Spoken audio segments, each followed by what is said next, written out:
Bonjour, je me présente, Christelle Leblanc, je suis propriétaire du Centre de réadaptation en éducation spécialisée à Chambly. Aujourd'hui, je vous annonce l'arrivée de mini-capsules tous les vendredis sur différents sujets sur la page Facebook de l'entreprise.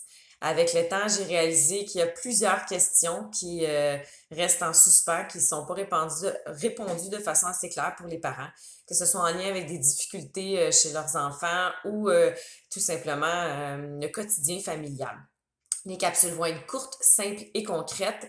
Au besoin, ils seront reliés à un article ou une future visuelle qui sera aussi sur la page Facebook. Bien entendu, j'ai pas la prétention de tout savoir, donc vous prenez ou vous laissez ce qui vous convient.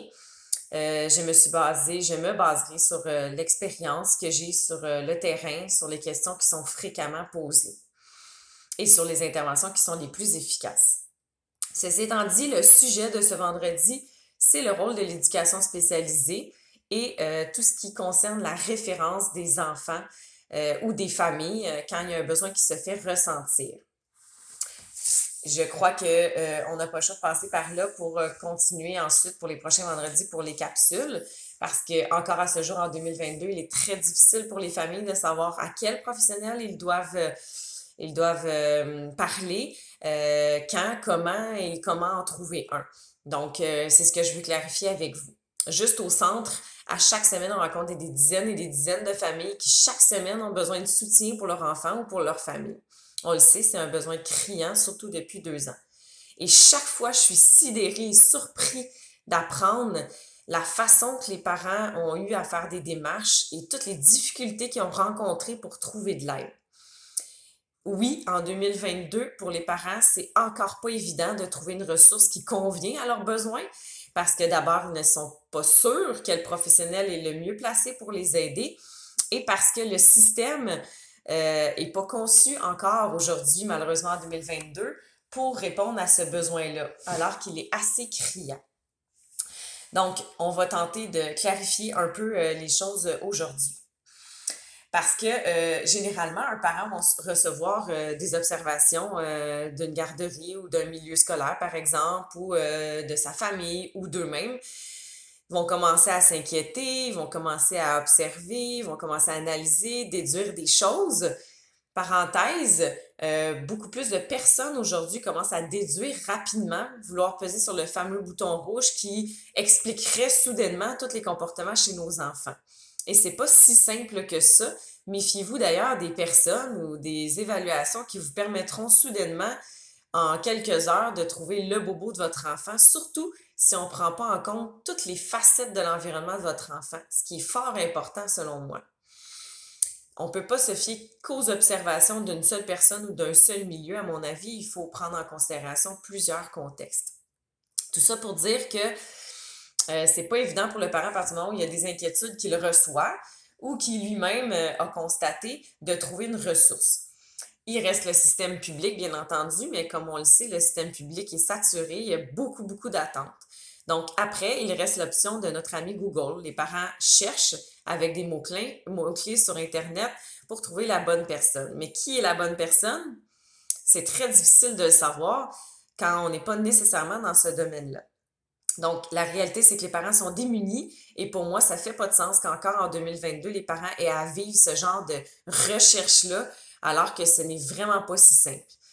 Même entre nous, les professionnels, parfois, il y a des professionnels qui savent même pas ou qui sont pas au courant des moyens qu'on peut utiliser selon notre propre rôle. Donc, je vous clarifie celui de l'éducateur spécialisé parce que vous allez être surpris de ce qu'on peut faire pour vous aider. Donc, pour nous, les éducateurs spécialisés, il y a une limite très claire que nous ne pouvons pas poser de diagnostic. Ça, la plupart des gens le savent. Mais mis à part ne pas poser de diagnostic, on peut observer les comportements de vos enfants dans différents milieux. On peut évaluer surtout les besoins de votre enfant. On peut élaborer un plan d'intervention. On peut collaborer avec les milieux dans lesquels votre enfant vit pour trouver des moyens, les élaborer, les mettre en place, soutenir l'équipe aussi également, donc travailler en équipe avec la famille, avec le milieu scolaire, avec le milieu de garde, avec les autres intervenants, qui est un ergo, une orthophoniste, une psychologue dans le dossier, peu importe. Donc, on est amené à pouvoir aussi organiser des rencontres cliniques, comme nous, par exemple, à notre centre. Donc, on peut faire un suivi clinique avec votre enfant sous forme de rencontres individuelles où on peut l'aider à relever ces petits défis-là qu'il a au quotidien. Nos rencontres sont très souvent ludiques, basées sur le jeu. Donc, on pourrait aussi y aller de relations d'aide avec votre adolescent parce qu'il y a une période qu'il vit qui est plus difficile. Il y a énormément de choses qu'on peut faire avec vous comme famille, parce qu'on peut également, parallèlement à tous ces suivis-là et tous ces exemples-là, faire du coaching familial, donc vous aider à mettre en place des choses à la maison pour que ça se passe mieux. Et j'en passe. Il y a énormément de choses qu'on peut faire pour vous aider au quotidien. Donc, ce que je vous dis, c'est regardez l'option des éducateurs spécialisés, que ce soit moi ou tous mes autres collègues qui sont dans le domaine, dans le secteur privé, pardon. On a plusieurs à pouvoir vous aider et à vouloir mentionner aux gens ce qu'on peut faire pour vous aider. Parce que malheureusement, encore en 2022, c'est très méconnu, l'éducation spécialisée. Et je tenais à faire ce bout-là pour que le plus de familles possible aient accès à des services et puissent savoir à quelle porte cogner. Et au besoin, ne vous inquiétez pas, on va vous référer à la bonne personne parce qu'on est bien placé pour savoir si finalement vous avez cogné à la bonne porte.